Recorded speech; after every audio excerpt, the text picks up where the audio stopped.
एक बार भगवान बुद्ध जेतवन विहार में रह रहे थे। भिक्षु चक्षुपाल भगवान से मिलने के लिए आए थे।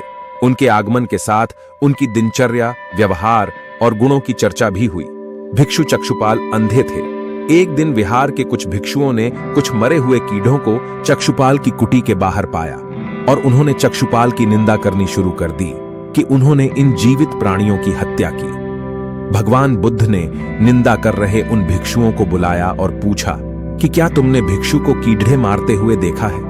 उन्होंने उत्तर दिया, नहीं। इस पर भगवान बुद्ध ने उन साधकों से कहा कि जैसे तुमने उन्हें कीड़ों को मारते हुए नहीं देखा, वैसे ही चक्षुपाल ने भी उन्हें मरते हुए नहीं देखा और उन्होंने कीड़ों को जानबूझकर नहीं मारा है, इसलिए उनकी भर्त्सना करना उचित नहीं है। भिक्षुओं ने इसके बाद पूछा कि चक्षुपाल अंधे क्यों हैं? उन्होंने इस जन्म में अथवा पिछले जन्म में क्या पाप किए?